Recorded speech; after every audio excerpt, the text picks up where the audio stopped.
নমস্কার, আমি অনুপ কুমার। আপনারা দেখছেন ডায়মন্ড নজরদারি। আজকে একটা অত্যন্ত জরুরি ব্যাপার নিয়ে আমি আপনাদের সামনে হাজির হয়েছি। বিগত দিনে আমি দক্ষিণ চব্বিশ পরগনা বেশ কিছু গ্রামে গঞ্জে ঘুরেছি, ক্লাব এরিয়াতেও দেখেছি। যেটা আমার ভিতরে মনে হয়েছে সেটা হচ্ছে আমাদের স্পোর্টস যেটা ছিল সেই কালচারটা টোটালি ওয়েস্ট বেঙ্গলের থেকে হারিয়ে গেছে, বিশেষ করে দক্ষিণ চব্বিশ পরগনা। যে সমস্ত মাঠে আমরা যেতাম, আজ থেকে 20-25 সাল আগেকার ঘটনা বলছি, আপনারা অবশ্যই আমার সহমত হবেন। সেই সমস্ত মাঠে একটা সময় খেলার জন্যে জায়গা থাকতো না, মাঠের ধারে বসে থাকতে হতো। প্রতিটা দিন, প্রতিটা ক্ষণে মনে হতো কখন আমরা চান্স পাবো। দুপুরের থেকে ফুটবল খেলার সময়ে বেশ আমার মনে আছে, দুপুরে গরম রোদের ভিতরে, ধু ধু রোদের ভিতরে 3টে থেকে 4টে পর্যন্ত খেলা হতো, আবার 4টে থেকে 5টা, 5টা থেকে 6টা, মানে সন্ধ্যের অন্ধকার পর্যন্ত আমরা ফুটবল খেলেছি।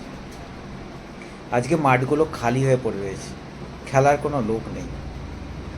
ঘটনা হচ্ছে খেলার লোক নেই তা নয়, প্রবলেমটা হচ্ছে আমাদের সেই কালচারটাকে নষ্ট করে দেওয়া হয়েছে। আমরা সবাই এতই ব্যস্ত হয়ে গেছি যে আমাদের যে কালচার, স্পোর্টস কালচার, সেইটিকে আমরা ভুলে গেছি। আপনারা জানেন না এখন স্পোর্টসে কত রকমভাবে সুযোগ সুবিধা পাওয়া যায়। এই স্পোর্টসেই আপনাদের ছেলেমেয়েরা বিভিন্ন কোটাতে চাকরি পেতে পারে। ওয়েস্ট বেঙ্গল ছাড়া বিভিন্ন স্টেটে আপনারা যখন যাবেন, সেখানে আপনারা দেখতে পাবেন এইরকম স্পোর্টস কোটাতে প্রচুর ছেলেমেয়ে চাকরি পেয়েছে। আপনি বলুন তো, আপনার এলাকায় কোন ছেলেটা আইপিএল খেলছে, কোন ছেলেটা ফুটবলে চান্স পেয়েছে, কোন ছেলেটা আন্তর্জাতিক কোনোভাবে সাঁতারুতে চান্স পাচ্ছে? আজকে ওয়েস্ট বেঙ্গলের এই দক্ষিণ চব্বিশ পরগনা সব থেকে বড় যদি আমরা একটা জিনিস পাই, সেটা হচ্ছে পুকুর। মানে সাঁতারের একটা অনবদ্য ফ্রি কোচিং যে কোনো জায়গায় হতে পারে। গ্রামের ছেলেরা সাঁতারটা একদম সাধারণভাবে জানে, কিন্তু সেখানে কোনো ট্রেনিং নেই, সেখানে কোনো কোচিং নেই, সেখানে কোনো ব্যবস্থা নেই। সুতরাং আজকে আমার এই রিকোয়েস্টটা এই কারণেই, দক্ষিণ চব্বিশ পরগনাতে আবার আমাদের ফিরিয়ে আনতে হবে আমাদের এই স্পোর্টস কালচার। যতক্ষণ পর্যন্ত আমরা আমাদের এই স্পোর্টস কালচারটাকে ফিরিয়ে না আনবো, আমাদের ফিউচার, আমাদের যে নেক্সট জেনারেশান, তারা কিন্তু অন্ধকারের ভিতরেই থেকে যাবে। শুধুমাত্র পড়াশোনা করলেই হবে না, তার সাথে শরীর সংগঠন। আপনি জানেন একটা পড়াশোনার করা ছেলে আর একটা স্পোর্টসের ছেলের ভিতরে ডিফারেন্স কী? যে সমস্ত ছেলেরা স্পোর্টসের ভিতরে আছে, দেখবেন তাদের বডি ল্যাঙ্গুয়েজ, তাদের কনফিডেন্স, তাদের লিডারশিপ, তাদের কালচার, 5 জনের সাথে ওঠা মেশা, জীবনের সাথে একটা লড়াই করার একটা অনবদ্য চেষ্টা। পড়াশোনা অনেক, পড়াশোনা হচ্ছে একটা ইন্টেলিজেন্স গেম। সবাই ইন্টেলিজেন্স গেমে পাস করতে পারে না। একটা স্কুল থেকে একটা ডাক্তার বেরোতে গেলে দেখবেন 500 জন ছেলের ভিতরে 4টে ডাক্তার বেরোয়, 6টা ইঞ্জিনিয়ার বেরোয়। কিন্তু সেই 500 জন ছেলের ভিতরে কিন্তু 50 জন ছেলে বিভিন্ন স্পোর্টসে চান্স পেতে পারে। আর আমাদের এখানে প্রতিভার কোনো অভাব নেই, প্রতিভা অনেক, শুধু সুযোগের অভাব। এই সুযোগটা আপনাকে দিতে হবে, আপনাকে আগে এগিয়ে আসতে হবে।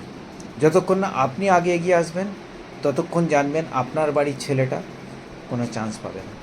তার জন্যেই একটা ছোট্ট রিকোয়েস্ট আপনাদের কাছে থাকলো, সেটা হচ্ছে আমি একটা 2027 স্পোর্টস মিশন চালু করেছি। আমার সাথে 7 দিন, একটা ছোট্ট ফর্ম, মাত্র 2 মিনিট লাগবে আপনাকে এই ফর্মটাকে ফিল আপ করতে। এই ফর্মটা ফিল আপ করার মুখ্য উদ্দেশ্য কি? আপনি যখন এই ডেটাটা আপনি দেবেন, সেই ডেটাটা আসলে আমরা গভর্নমেন্টের কাছে আমাদের প্রস্তাবটা তুলে ধরতে পারি, যাতে আগামী দিনে আমাদের দক্ষিণ চব্বিশ পরগনা একটা বড় একাডেমি হতে পারে। একটা একাডেমি যদি হয়ে যায়, আপনি জানবেন সেখানে কত ছেলে মেয়ে এইখান থেকে চান্স পেতে পারে, তারা এগিয়ে আসবে। তাদের প্রতিভাগুলো তখন তুলে ধরার জন্যে অনেক ইজি হয়ে যাবে। আর সেই কারণেই আমার এই রিকোয়েস্টটা। সুতরাং আপনাদের সবার কাছে রিকোয়েস্ট, 2 মিনিট টাইম দিন, এই ফর্মটা ফিল আপ করুন। আর আপনার বন্ধু বান্ধব, আত্মীয় স্বজন, পাড়া প্রতিবেশী, ক্লাব, যেখানে পারুন এই জিনিসটাকে প্রচার করুন। আমরা যদি এইভাবে একে অপরের হাত ধরে এগিয়ে আসতে পারি, তাহলে জানবেন এই মিশনটা সাকসেস অবশ্যই হবে। আমাদের এটা সাকসেস করতে হবে। আমি আপনাকে প্রতিজ্ঞা দিচ্ছি না, আমি আপনাকে অ্যাসিওর এটা অবশ্যই করব, সবাইয়ের মিলিত প্রচেষ্টায় এটাকে আমরা আগে নিয়ে যেতে পারবো। এটা আমার একার লড়াই নয়, এটা সবাইয়ের লড়াই। বাট আমি হয়তো এটা ইনিশিয়েটিভ নিচ্ছি, এটা কোনো পলিটিক্যাল ব্যাকগ্রাউন্ডে নয়, আমি এখানে কোনো পলিটিক্যাল কিংবা কোনো এখানে ফাইন্যান্সিয়াল প্রোপাগান্ডাও ফেলাতে চাই না। এটা free, totally free of cost. আপনি শুধু 2 মিনিট টাইম দিন, গুগল ফর্মটাকে ফিল আপ করুন, নিচে দেওয়া লিঙ্কটাকে ক্লিক করুন আর ফর্মটা সাবমিশন করুন। যারা এই ভিডিওটা দেখছেন অবশ্যই প্লিজ রিকোয়েস্ট থাকলো ডায়মন্ড নজরদারি চ্যানেলটাকে সাবস্ক্রাইব করুন। আমি অনুপ কুমার, আপনারা দেখছেন ডায়মন্ড নজরদারি। আজ এই পর্যন্তই। Thank you so much. জয় হিন্দ, বন্দে মাতারাম।